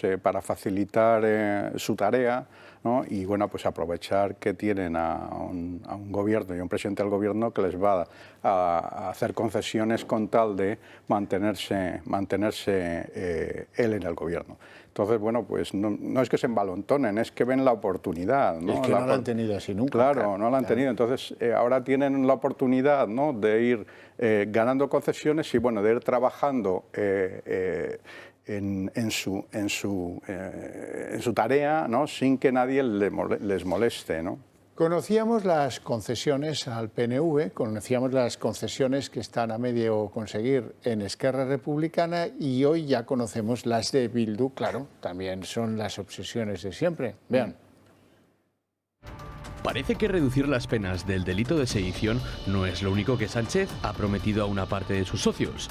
El jefe del Ejecutivo quiere repartir el pastel equiparadamente y recompensar a sus otros socios, los simpatizantes de ETA. El gobierno está a la espera de que los presupuestos sean aprobados y necesita el máximo apoyo posible. Es por ello que el grupo parlamentario Bildu ya ha lanzado sus peticiones. Aparte de los desplazamientos de la banda terrorista ETA a las cárceles del País Vasco y Navarra, ahora quiere expulsar a la Guardia Civil, como ha pasado en Cataluña, donde el número se ha reducido considerablemente en 265 agentes en los últimos 4 años. Bildu afirma que la presencia de la Guardia Civil en el País Vasco y Navarra no tiene sentido y que corresponde a una lógica del pasado, que tenía que ver con una política antiterrorista. Aún así, desde que Pedro Sánchez gobierna, 41 efectivos de la Policía Nacional han sido trasladados del País Vasco. Además de Bildu, el PNV ha dado a conocer sus propuestas y ha logrado que el gobierno autorice las selecciones vascas de surf y pelota vasca. Para Ortúzar, esto supone un paso de gigante en una reivindicación histórica de los nacionalistas vascos. Es decir, ya no van a actuar bajo el nombre de España, sino como selección vasca. La enmienda ya ha sido aprobada y continuará su tramitación parlamentaria. Pues bien, a estos puntos llega el Ejecutivo para que aprueben unos presupuestos que, según diferentes organizaciones, están abocados al fracaso. Luis Uña. Sí, los presupuestos como presupuesto económico están abocados al fracaso. Ahora, los que están abocados al éxito son los que extraen, ¿no?, de este caballero, ¿no?, pues las concesiones que ellos van pidiendo. Me centro solo en la de Bildu, ¿no? Es decir, una vez que ya hemos terminado, ¿no?, el que los presos etarras, los asesinos etarras vayan a cárceles del País Vasco para poder ser, ¿no?, liberados porque son los nuestros, pues ahora viene la segunda parte, ¿no?, que es como, yo lo que quiero es expulsar a la Guardia Civil. Entonces, no tiene nada que ver con un presupuesto que al final tiene una influencia en la economía del país. Es que ellos no van nunca a presentar ninguna enmienda, ¿no?, de ese carácter. La selección vasca de surf, ya me contarás. Claro. Roberto. Con el tema de las elecciones hay varias cosas. Por un lado están las identidades nacionales inflamadas, que es una exageración de los sentimientos nacionalistas. Nosotros queremos marcar nuestro propio terreno, y también hay una parte de segregación, que es un poco la filosofía Athletic de Bilbao, que es, oiga, no, mira, este delantero que ha nacido en Zamora, aquí no juega, y este, pues aunque sea más oscuro que el miedo, como habla euskera, pues lo tenemos aquí en las filas. Hay una parte de eso. Y luego el tema de la Guardia Civil es gravísimo porque ellos, como cuerpo armado, fueron los que más daños le hicieron en cuanto a detenciones y también el que más coste ha pagado, porque no contentos, no contentos con haber matado a 214 de ellos, ahora los quieren desterrados, fuera de ahí, fuera de extramuros de su patria no contaminada y milenaria. Y si no pueden desterrarlos, pues por lo menos los van acosando a ellos y a sus familias. Si tienen la oportunidad, como la tuvieron en Alsasua, les dan una paliza en manada, como suelen actuar, a ellos y a sus parejas también, que en ese caso el feminismo de cuotas suele mirar para otro lado y se entiende también de las mujeres agredidas. Pues ese es el régimen de terror que quieren, que están aplicando, que quieren aplicar, echar a la Guardia Civil de allí, o sea, los que más daños le hicieron, los que más hicieron por acabar militarmente con ETA, con la complacencia de Sánchez y de Marlaska, que a veces nos olvidamos de mentarlo y yo no me olvido de él. Bueno, estos caballeros que me acompañan, cuando han visto a María Jesús Montero defender los presupuestos sola, han dicho, ¿dónde está el presidente?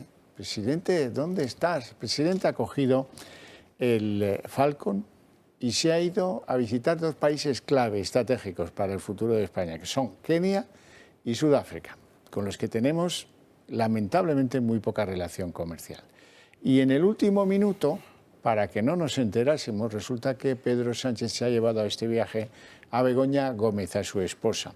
Y hay que decir que durante 4 años dirigió una especie de cátedra del Instituto Empresa que se llamaba Instituto de Empresa Africa Center. Bueno, y que es esa misma señora que vende servicios de asesoría a quien se los quiera contratar para obtener pues ayudas de esas que reparte su marido. Vean. Pedro Sánchez vuelve a hacer historia.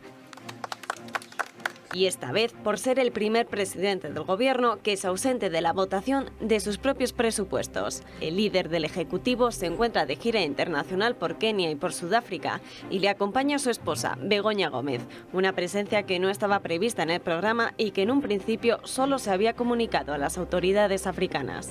La presencia de la mujer del presidente no ha estado exenta de polémicas. De hecho, Begoña Gómez ha estado muy vinculada al continente africano después de que el pasado mes de junio dirigiera la sección Africa Center dentro del Instituto Empresa. Son casi 4 los años que ha estado al frente de esta oficina y su fichaje se produjo apenas 2 meses después de que su marido llegara a la Moncloa. Y sin titulación universitaria oficial, es ahora exhibida como experta en captación de fondos públicos europeos y privados, los mismos que nuestro país reparte el gobierno que dirige su esposo Pedro Sánchez. Según la Moncloa, Begoña no va a tener ninguna labor institucional en este nuevo viaje al extranjero, pero sí tendrá una agenda discreta y de corte feminista.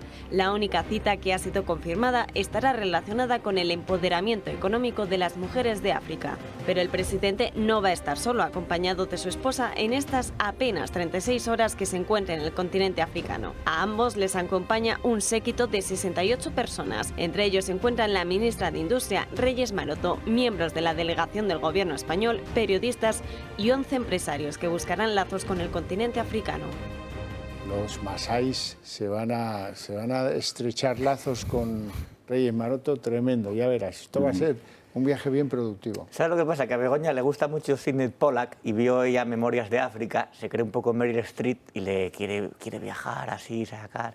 No, en serio, es todo tan burdo, tan descarado, tan cutre, tan de nuevos ricos que se nota que quieren aprovechar lo máximo posible mientras están en el gobierno. En plan, a ver, Pedro, vamos a hacer los máximos viajes en avión, vamos a visitar ahora África que podemos, aprovechándonos del... Vamos a ver a la abuela de Obama, que era de Kenia. Claro, y todo lo posible. Es un poco como lo que hacen Irene Montero y las amigas, pero ya más a nivel institucional porque es el presidente, ¿no? Entonces tiene más empaque, pero me parece...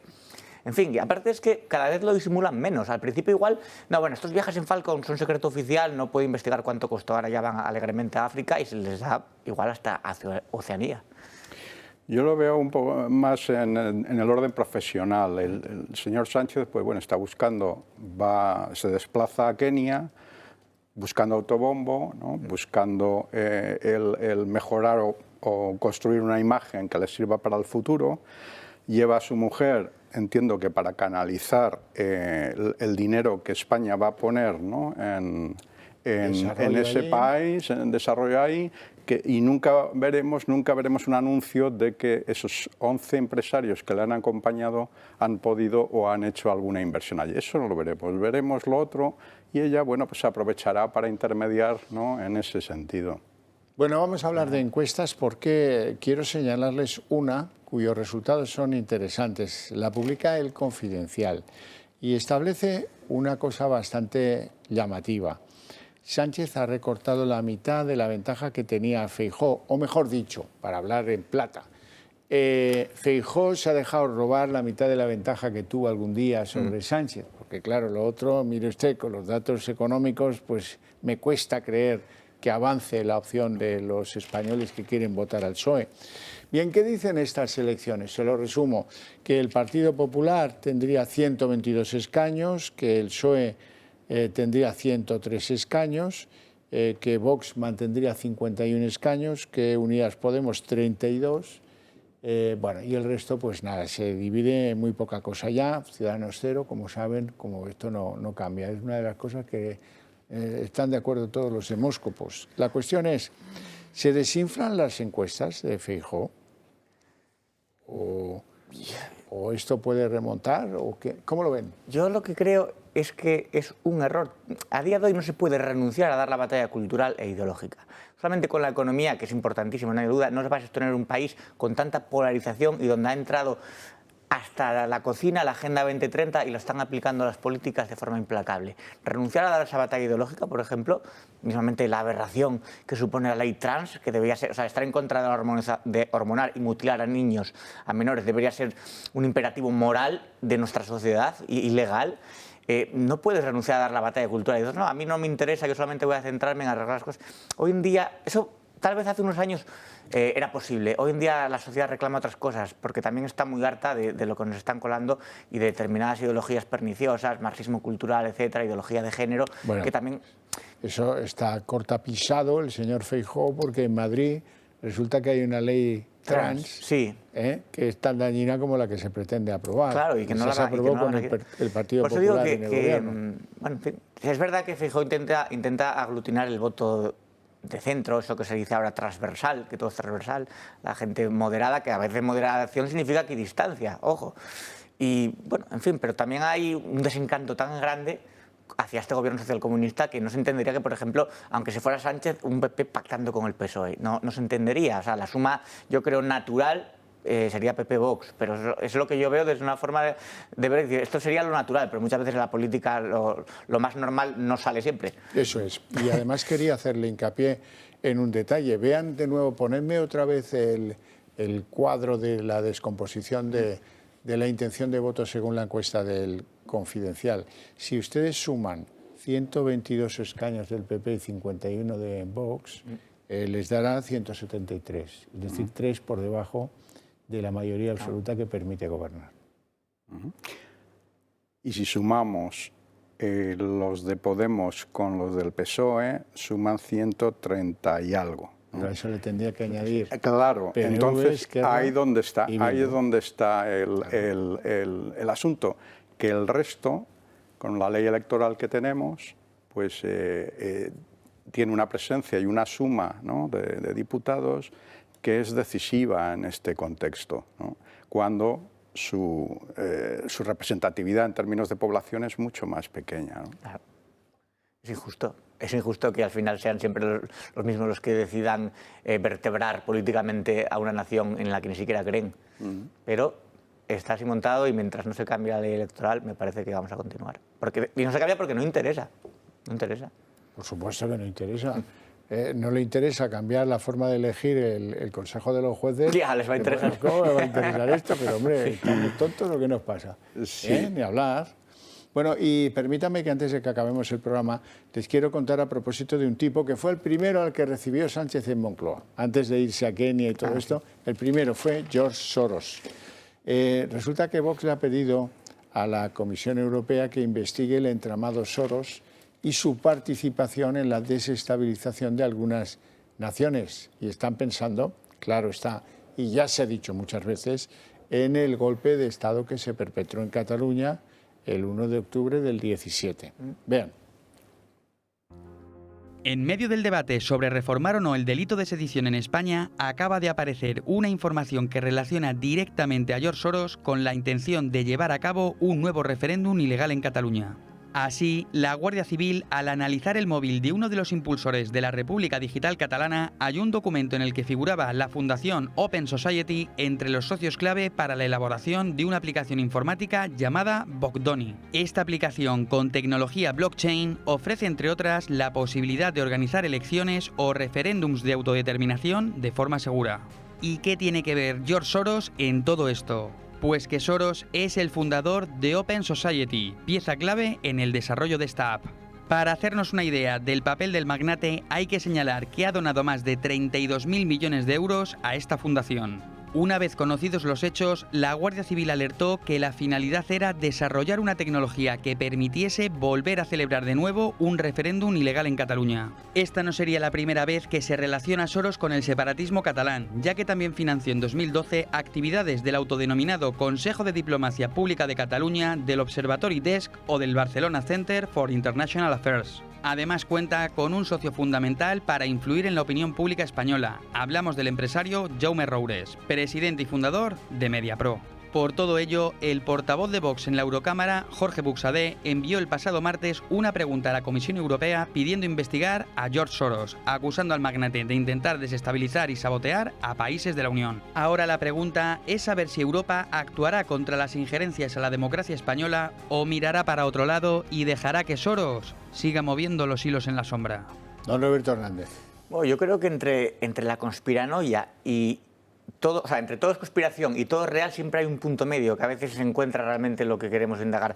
Soros ha sido siempre la némesis de mucho charlatán de las redes con ideas más o menos truculentas, pero también ha estado en el punto de mira de investigadores serios. Entonces, hay mucha mitología alrededor de este hombre y es muy difícil decir, bueno, qué es verdad, qué intereses ocultos. Lo que está claro es que hay determinadas entidades supranacionales que lo que quieren es influir en los estados. Lo ha hecho la Rusia de Putin mismamente, y en el tema catalán pues sí que parece que hay indicios bastante fundados de que estuviera ahí el hombre este con la Open Society. Y hombre, los vínculos con Roures son bastante creíbles porque Roures ha tenido vínculos con todo lo que sea dañino para este país. Podemos comentar también el medio de comunicación público, donde está ahí dando lecciones de periodismo, de política, de todo lo que le echen un tal Pablo Iglesias. Entonces, bueno, claro, si empezamos a unir hilos, te salen cositas también. Bueno, y no se olviden del detalle que fue el primero al que celebró en secreto, sí, le recibió en secreto en Moncloa Pedro Sánchez. Y luego ha tenido varias reuniones, también secretas, con uno de los hijos, probablemente el que está más al frente del negocio de la familia Soros, porque George Soros, que se enriqueció, es húngaro de nacimiento, se enriqueció enormemente denunciando a otros húngaros demócratas, a los nazis, cuando los nazis sí tenían completamente copado su país. Dicho sea de paso. Sí, bueno, George Soros, bueno, es el multimillonario que se cree capaz, porque ha tenido éxito personal y un reconocimiento a nivel mundial, al estilo Bill Gates, ¿no? Que se cree capaz ya con su fortuna de moldear el mundo a su manera, ¿no? En el caso de George Soros es quizás más truculento, ¿no? Como bien decía Roberto. A lo mejor en el caso de Bill Gates tiene que ver, ¿no? con una mentalidad, ¿no? Más filantrópica. Exactamente, y más de, bueno, voy a cambiar el mundo, que todos vais a comer lechuga, ¿no? Y ya está, porque yo veo el mundo así. Digamos, uno es menos inquietante que el otro, probablemente, pero yo creo que son personalidades donde el dinero, ¿no? que han hecho y su éxito, ¿no? personal, reconocido a nivel mundial, ¿no? pues hace que quieran ellos moldear el mundo a su manera, ¿no?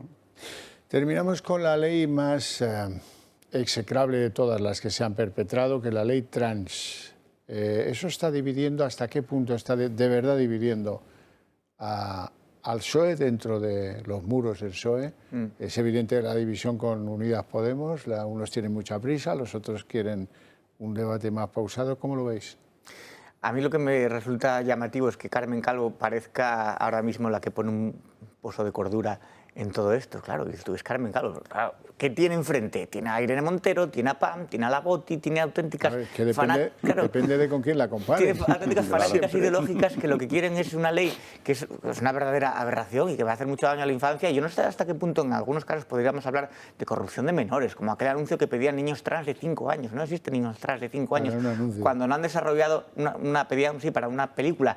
No han desarrollado el lenguaje, no saben escribir ni leer y saben ya sus homosexualidad, pero qué barbaridad es eso, claro. Bueno, a los 12 siguen sin saber leer y sin saber escribir, bueno, porque sí, la escuela es un desastre, pero y sin haber definido su sexualidad. Le opones a esto opiniones médicas, científicas, biológicas y dices, Montero, no, nosotros no vamos a hacer caso a los médicos. No, ni siquiera discutirlo en el pleno del Congreso, o sea que nos chafen la guitarra. Claro. ¿No, Luis? No, bueno, al final la ley trans, bueno, como otras leyes, son leyes muy específicas donde inciden mucho en la problemática moral, ¿no? Pero sobre todo las consecuencias, ¿no?, a largo plazo de estas leyes y las decisiones que se tomen. Y con ¿no? menores, que es claro, lo peor. Entonces, efectivamente, inciden sobre un menor que luego ya no va a tener solución. Pero ¿no? fíjese que todos los inconvenientes no provienen de eso, que es lo fundamental, lo que cualquier persona corriente y normal y sensata de este país se plantearía. Los problemas dependen de, hombre, es que si metemos a uno en el módulo de mujeres de una cárcel española porque dice que ahora es trans y ha cometido un delito de agresión a una mujer, entonces se libra. Oye, eso no puede ser. Ya, pero cuando tú estás envuelto en la locura, pues entonces surgen... Claro, es que luego ahí está el tema penitenciario, el tema, ¿no?, deportivo. Sí, esa es otra.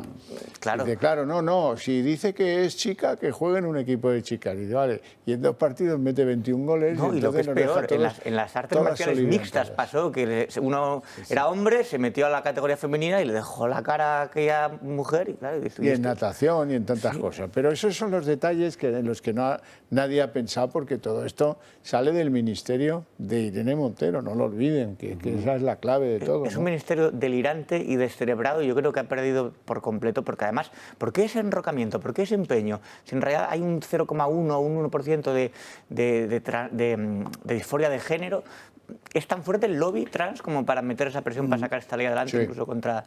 Sí. Es porque fuerte, van ¿no? juntos, siempre va a ir el lobby LGTBI junto con ello, no van a ir solos. Bueno, y su visibilidad solo va a acontecer en casos como ese, es decir, fuera de eso van a ser escasamente visibles, ¿no? Entonces aprovechan, ¿no? Y además elementos retroalimentan el fenómeno, porque los talleres que va a haber en las escuelas obligatoriamente los van a llevar ¿quiénes? Las asociaciones que defienden todo esto, que saquen sus zarpas de la infancia y de los niños es lo que yo desearía.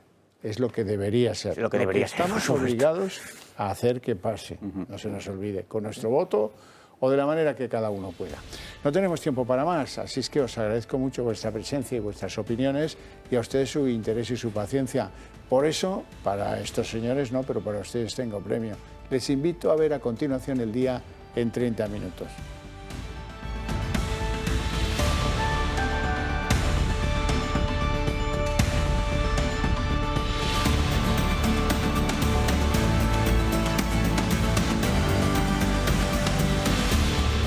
El Día en 30 minutos. El PSOE se debate casi abierto en canal por mitades entre lo que fue y lo que es. ¿Diferencias fundamentales? Pues a ver, las haylas. Antes fue un PSOE no radical que lideraba todas las izquierdas españolas, y hoy es un PSOE irreconocible, incluso para Alfonso Guerra, que algo sabe de socialismo. Un PSOE, el de ahora, contaminado por Unidas Podemos, que empuja leyes absolutamente pues irreconocibles dentro de lo que ha sido la moderación en el PSOE, como la ley trans que nos afecta estos días y que muchos socialistas lógicamente no comparten, y no solo Carmen Calvo, sino muchas incluso feministas dentro del PSOE. Y también qué decir de la aportación, excitante aportación de Esquerra y de Bildu a lo que es el comportamiento político del PSOE de Sánchez. Todo ello produce incomprensiones entre los varones autonómicos socialistas, esos que se la van a jugar en mayo si continúan o no. Y resulta que el gran acto de homenaje al PSOE victorioso de 1982, que pretende ser, no nos engañemos, un acto de autoafirmación, votar a Felipe antes es lo mismo que votar a Pedro Sánchez ahora, les dirán a los simpatizantes del PSOE, pues eso es un arma de doble filo que tratan de eludir los varones socialistas, incluso los que están más cerca del sanchismo, que buscan ahora todos ganar distancias con Sánchez. No van a estar presentes, al parecer, si no hay presiones, torsiones de última hora y cada vez queda menos tiempo, 7 de los líderes autonómicos de los socialistas en España. Marina Álvarez. Muy buenas noches. Sánchez concita cada día más enemigos dentro de sus propias filas. Las motivaciones de sus adversarios, eso sí, no son igual de legítimas. Están los que se alejan de él por principios, como Alfonso Guerra, que nunca aprobó las alianzas con el separatismo, o como Carmen Calvo, que reniega de ideologías que atentan, a su parecer, contra el trabajo de las feministas. Después hay un grupo de hostiles que lo son por puro oportunismo. Es el caso de varones como Chimo Puig o Javier Lambán, que no van a acudir al acto del socialismo en Sevilla por si esto les perjudica en un año electoral. Pocos, eso sí queda claro, quieren ya hacerse la foto con Sánchez. El 40 aniversario del PSOE se topa con unas turbulencias inesperadas. La decisión luego subsanada de apartar a Alfonso Guerra de estos actos revela los problemas que tiene el partido con los varones que discrepan del nuevo rumbo. El que fuera vicepresidente del gobierno asegura que añora al PSOE original. Es otro partido. Echamos de menos el anterior. Es otro partido que los políticos hoy tienen otra visión de las cosas. Sin embargo, el malestar sigue creciendo en buena parte del Partido Socialista. Varios varones ya han anunciado que no van a asistir al acto en la capital andaluza, alegando problemas de agenda. Entre ellos se encuentran los dirigentes de Aragón, Navarra, Asturias, La Rioja o Valencia. Pues yo, del día en concreto, creo que es el sábado, yo estaré en Cocentaina, como todos los años, en la inauguración de la feria. Los únicos que aún no han tomado una decisión definitiva son Emiliano García Paje y Guillermo Fernández Vara, que ha alegado que el sábado tiene una boda familiar, pero que hará todo lo posible por acudir. Tengo una boda ese mismo día de un sobrino, que intentaré cuadrar cuando sepa exactamente los horarios.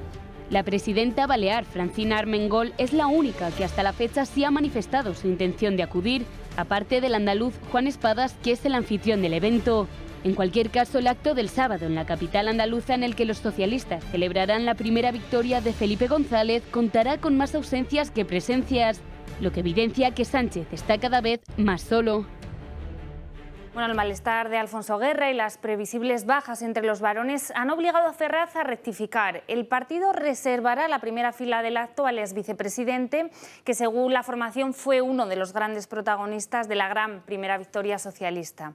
En esas primeras butacas, ojo, porque van a estar también los cabeza de lista de 1982 en Andalucía. Entre ellos, ojo, porque se encuentra Chávez. La presencia del condenado por el caso de los ERE no estaba contemplada hasta ahora por no ser militaria entre las filas socialistas.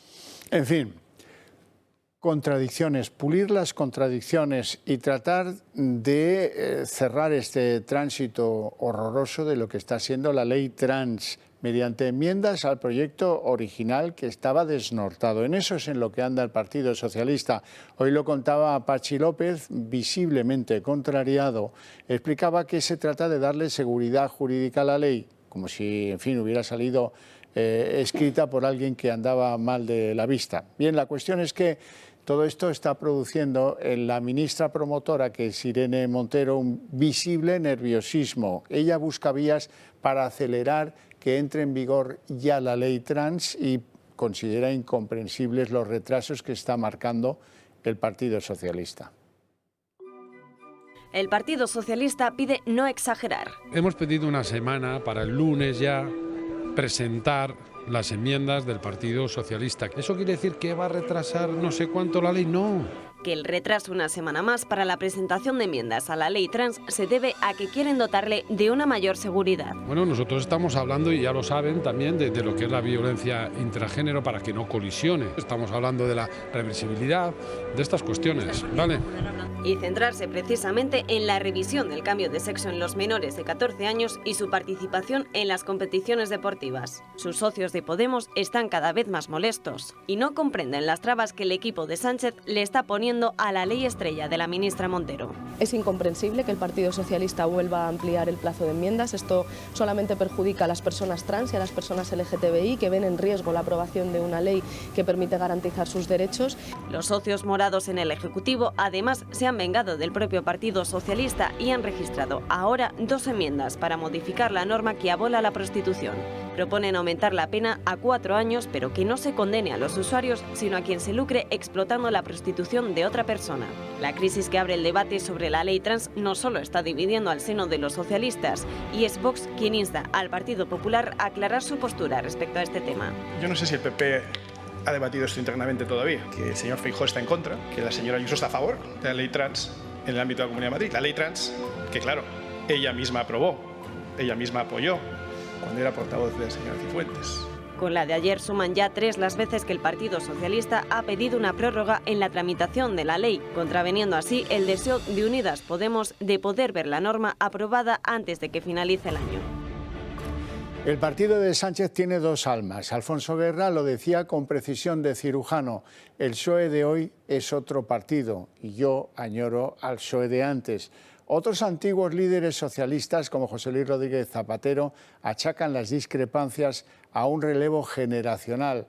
Para eludir el gran argumento de Emiliano García Paje, hoy el PSOE se ha contaminado de radicalismo por ejemplo, de la memoria histórica, sobre todo de la ley trans. Paje teme pagar en las urnas, como tantos otros varones socialistas, la contaminación de esas malas compañías, Esquerra, Bildu, etc. Seguro que a Guerra, como a Paje, les preocupa que el PSOE no lidere hoy la izquierda en España, sino que se arrodille ante las exigencias de los bilduetarras o de los independentistas de la Esquerra catalana. Es prueba de ese escoramiento hacia el radicalismo que, a punto de celebrarse el 40 aniversario de la gran victoria socialista de Felipe González en el 82, los varones que se juegan su futuro en mayo, pues estén en que no les apetece aparecer en ese acto, que en el fondo es un acto de apoyo a Pedro Sánchez como continuador de aquel PSOE del cambio de Felipe González. La celebración, como pueden imaginar, no es para nada inocente y lo que persigue es defender electoralmente a Sánchez.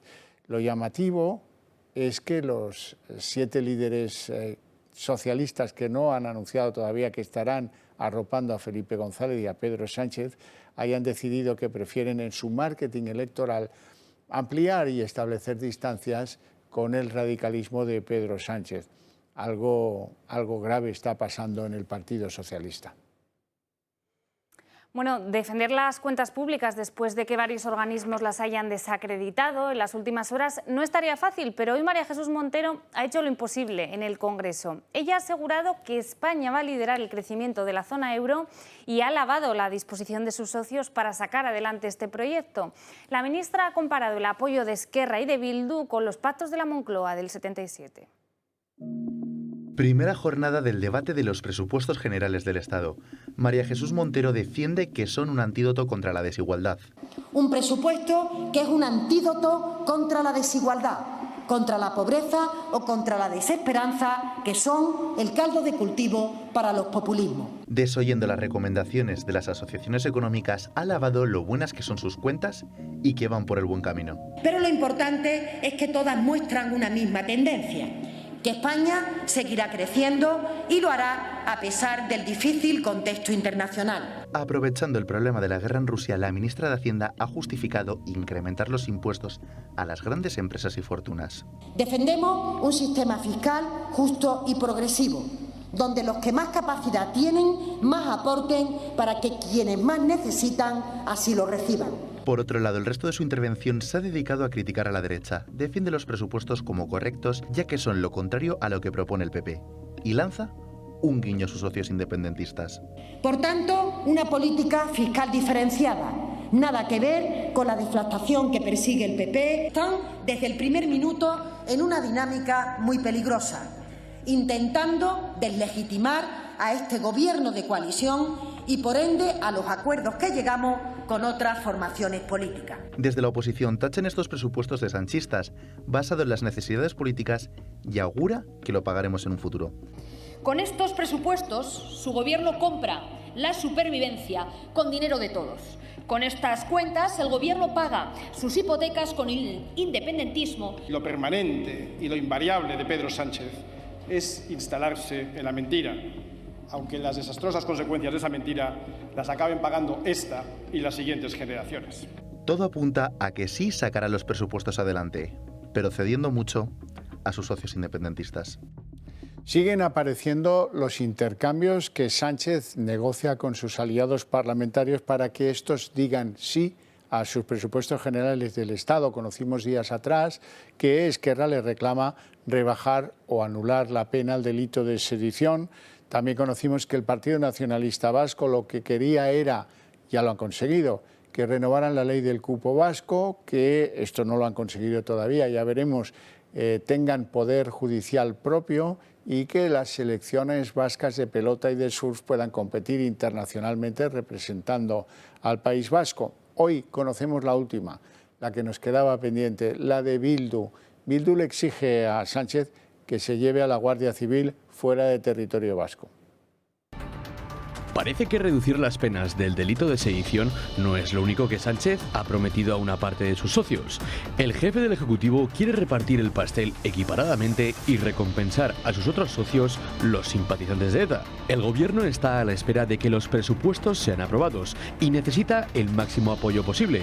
Es por ello que el grupo parlamentario Bildu ya ha lanzado sus peticiones. Aparte de los desplazamientos de la banda terrorista ETA a las cárceles del País Vasco y Navarra, ahora quiere expulsar a la Guardia Civil, como ha pasado en Cataluña, donde el número se ha reducido considerablemente en 265 agentes en los últimos 4 años.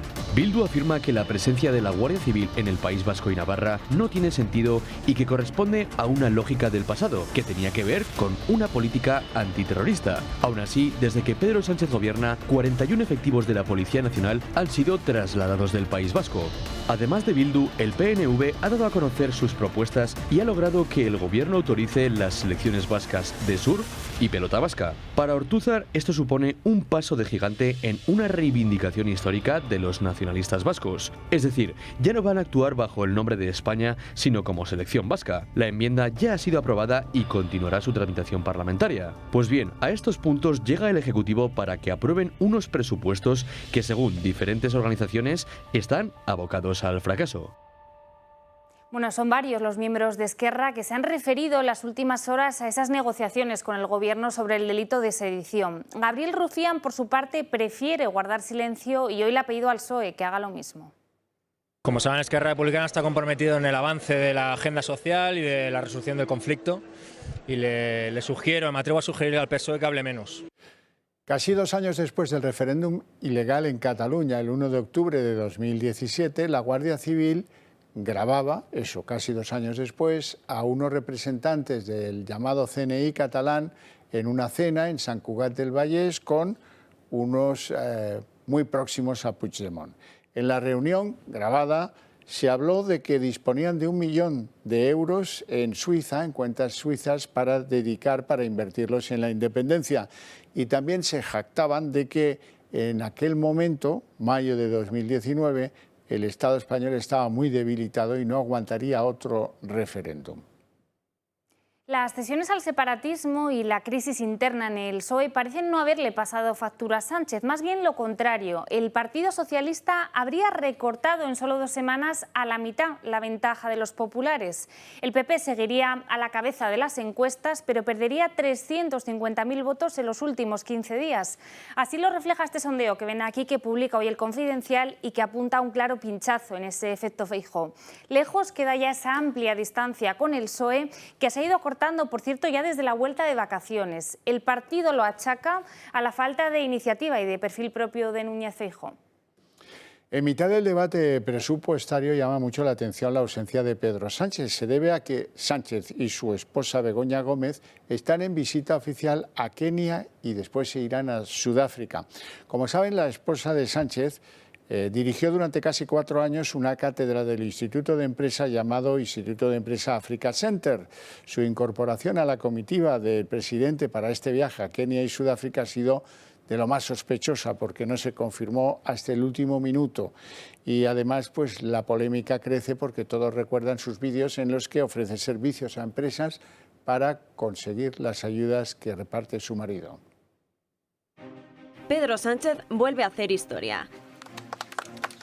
Y esta vez por ser el primer presidente del gobierno que es ausente de la votación de sus propios presupuestos. El líder del Ejecutivo se encuentra de gira internacional por Kenia y por Sudáfrica y le acompaña su esposa, Begoña Gómez, una presencia que no estaba prevista en el programa y que en un principio solo se había comunicado a las autoridades africanas. La presencia de la mujer del presidente no ha estado exenta de polémicas. De hecho, Begoña Gómez ha estado muy vinculada al continente africano después de que el pasado mes de junio dirigiera la sección Africa Center dentro del Instituto Empresa. Son casi 4 los años que ha estado al frente de esta oficina y su fichaje se produjo apenas 2 meses después de que su marido llegara a la Moncloa. Y sin titulación universitaria oficial, es ahora exhibida como experta en captación de fondos públicos europeos y privados, los mismos que nuestro país reparte el gobierno que dirige su esposo Pedro Sánchez. Según la Moncloa, Begoña no va a tener ninguna labor institucional en este nuevo viaje al extranjero, pero sí tendrá una agenda discreta y de corte feminista. La única cita que ha sido confirmada estará relacionada con el empoderamiento económico de las mujeres de África. Pero el presidente no va a estar solo, acompañado de su esposa en estas apenas 36 horas que se encuentra en el continente africano. A ambos les acompaña un séquito de 68 personas. Entre ellos se encuentran la ministra de Industria, Reyes Maroto, miembros de la delegación del gobierno español, periodistas y 11 empresarios que buscarán lazos con el continente africano. Ciudadanos le ha pedido al que fuera su líder en Andalucía, Juan Marín, que se dé de baja del partido. Y así lo ha hecho Juan Marín. Todo esto es a raíz de que aceptó un cargo que le había propuesto Juanma Moreno Bonilla, presidente de la Junta de Andalucía, y no es otro que presidir el Instituto Económico y Social de Andalucía. Así es que Juan Marín ha preferido el cargo a continuar en Ciudadanos. Y en tribunales hoy ha tenido lugar la 5ª jornada del macrojuicio por el accidente del Albia, en la que ha declarado el interventor que hizo esa fatídica llamada al maquinista. El trabajador, que no mencionó en su día esta comunicación a la policía, asegura que no lo hizo porque no lo recordaba. Sobre el motivo por el que llamó en el tramo más crítico del trayecto, ha declarado que luego tenía cosas que hacer y ha descargado la culpa sobre el maquinista, que ha asegurado pudo no haber contestado a esa llamada. Cuando declara ante la comisaría, 2 días después del accidente, ante la policía, perdón, en comisaría, no dice nada de esta conversación. Te digo que yo ni me acordé de eso. Además, no tengo ningún interés en ocultarla. No me acordé. Bien, pero usted no recordaba esa llamada, o usted no recordaba los últimos minutos o los últimos instantes antes del accidente. Del accidente sí, pero en ese momento la llamada no recordaba. La llamada no. Nos vamos ahora a Ucrania. 2 personas han muerto, una de ellas es una mujer embarazada, en un bombardeo en una gasolinera en Dnipro, en el centro del país. Rusia asegura que estarían preparados ya para un ataque total gracias a la llevada de reservistas movilizados. El Kremlin intenta así trasladar ánimos a un ejército que se encuentra aterrorizado ante la ofensiva ucraniana, la contraofensiva, mejor dicho, en el sur. Los rusos ya han evacuado a todos los civiles de Jersón y estarían atrincherados a un lado del río Dnieper, que lo estarían usando como defensa. Ucrania asegura estar a escasos kilómetros de la capital de la región y todo ello en medio de amenazas cruzadas por la existencia de una bomba sucia. Joe Biden, el presidente norteamericano, ha advertido a las autoridades rusas que hacer uso de una bomba sucia en Ucrania sería un increíblemente grave error. Una bomba sucia, entiéndanlo, despide materiales radioactivos en el área donde se suelta la bomba, donde se ataca. Y el presidente americano ha sido muy explícito, dice que interpreta las acusaciones de Moscú, según las cuales el ejército ucraniano estaría proyectando un ataque con bomba sucia.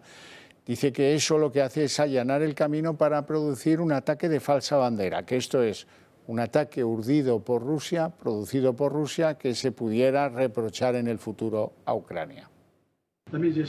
Déjenme decir que Rusia estaría cometiendo un error increíblemente serio si utiliza armas nucleares tácticas.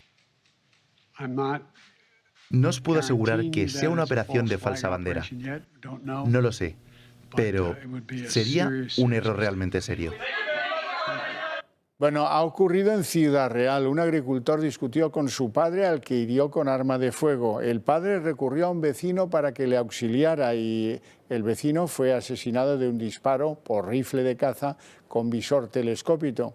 El agresor se atrincheró en un punto kilométrico de la carretera entre Argamasilla de Calatrava y Villamayor de Calatrava, en Ciudad Real, y desde allí siguió disparando a los policías locales que acudían a solventar la situación. Uno de los agentes también murió de sus disparos y otro resultó herido.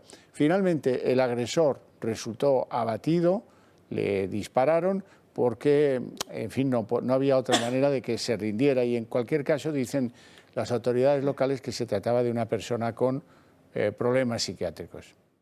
Y tragedia también en un instituto de Ourense. Un estudiante ha muerto y otro ha resultado herido al desplomarse la pared de un vestuario.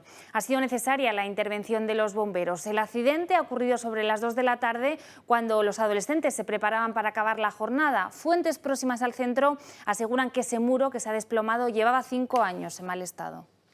Oliver, un niño de Málaga con 2 años y medio, ha llegado a Barcelona gracias a la solidaridad anónima de un empresario que ha pagado los 196.000 euros de un avión que le ha traído de México para que sea intervenido de urgencia de un tumor cerebral. Ahora ya todo está en manos de los especialistas del Hospital Sant Joan de Déu de Barcelona. Oliver ya está en Barcelona para ser operado. El niño de 2 años de edad tiene un tumor cerebral que no se puede operar en México, el país donde reside con su familia. Tras enterarse de la noticia, un empresario anónimo español decidió pagar 200.000 euros por un avión medicalizado para trasladar al niño de Cancún a España. Ahora se encuentra en el Hospital Sant Joan de Déu, donde será operado mañana. Oliver está muy bien, ya esperando que le hagan todas las pruebas que necesiten y que mañana hablen con nosotros los médicos, neurocirujanos, la persona que le competa, y empezar a hacer esto lo antes posible. Alejandro y Lena, padres del pequeño Oliver, el pasado 13 de octubre recibieron la peor de las noticias. Los médicos le dieron entre 15 días y un mes de vida si no era intervenido de urgencia. Oliver sufrió un tumor cerebral de grado 3 e hidrocefalia, que ya había sido operada previamente. Ante la complicación de esta intervención, ningún médico de los que consultaron los padres veían viable la operación. Fue ahí cuando optaron por buscar en España. Han tenido varios vuelos, es difícil de coordinar, ha sido entre una cosa y otra, se hizo todo el fin de semana, ya sabéis que hemos estado locos con el vuelo. El objetivo era que viniera aquí y ya está aquí. Lo que haya pasado ya ha pasado. Los médicos conocerán mañana el alcance y la gravedad del tumor. La familia espera que la operación pueda reducirlo hasta el 80%, porque está adherido al tallo cerebral y en un principio no se podría extirpar del todo. Pero después de los meses que han vivido los padres, han aprendido que la esperanza es lo último que se pierde y que siempre hay gente buena en el mundo. Pues todo lo mejor para Oliver y también todo lo mejor para ustedes esta noche, porque aquí ponemos punto final al día en 30 minutos por hoy. Bueno, pues nos quedamos con esta gran noticia. Les dejamos ahora con Sandro Meco en Dos Continentes y nosotros volvemos mañana a las 9. Hasta mañana.